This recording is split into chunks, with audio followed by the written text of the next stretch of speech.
Junior year of college, my friends and I moved into a spacious apartment near campus, and our weekends were filled with late-night adventures, laughter, and the thrill of youthful recklessness.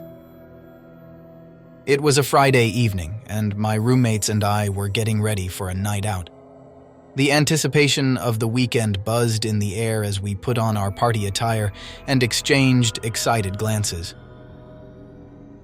Our plans were simple: hit the hottest spots in town and drink the night away. The party was a whirlwind of lights and music, and I lost myself in the rhythm of the night. As the hours slipped by, I found myself on the dance floor, surrounded by friends and strangers alike. The energy was intoxicating. My girls and I concluded that we should go scootering because we've had our fair share of the craziness tonight. We stopped at a Quick Trip gas station to grab some bottled Starbucks drinks. We came out and my friend Lily's phone wouldn't connect to the scooter, so she hopped on the scooter with my other friend Haley. We all agreed that it was time to head home because it was already 2 a.m, and we didn't trust Uber or Lyft to take us home. All the crazy kidnapping stories surrounding them kept us away. We started making our way home. We laughed about how messed up we all got at one point and how guys were trying to hit on us. We came to an intersection, and I was first to cross over to the right side of the street. Suddenly, a speeding car flies through the intersection, causing Haley, Lily, and Beverly to stay on their side. They shouted out that they'll cross over at the next intersection. We proceeded down the street. I shouted out to them that that driver was stupid and could have hit us. I waited for their response, but I didn't hear them say anything back. I looked at them, and their frightened faces stared back at me. I shouted, "Why do you guys look like that?" They all shouted back that it's nothing, and they'll tell me about it back at the apartment. I shrugged it off, thinking they were probably just shaken from that crazy driver. The entire ride became quiet as we approached our apartment. We went inside, and I told them I was exhausted. They just looked at each other in silence and looked back at me. I broke the silence, asking them, "Why are they acting so weird?" Lily spoke up and said, "While you were on the other side of the street, we saw someone with you." I told them, "I didn't see anyone on my side. What are you guys talking about?"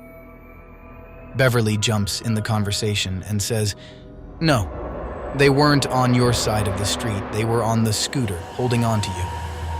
I immediately got the chills down my spine. I was in denial, but my girls kept telling me that they weren't lying or trying to prank me. All of us stood there, terrified and shaken, because we believed in ghosts and spirits. That was our only answer. After that, if we did ride around in scooters, it was always in pairs now.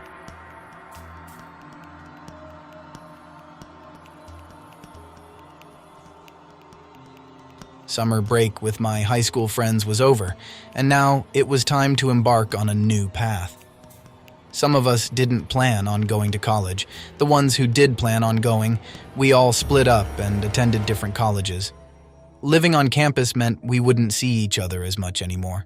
We all had mixed schedules, and the only real downtime we had was after our classes were finished for the day. College is a fun experience, meeting new people and seeing more people of different backgrounds.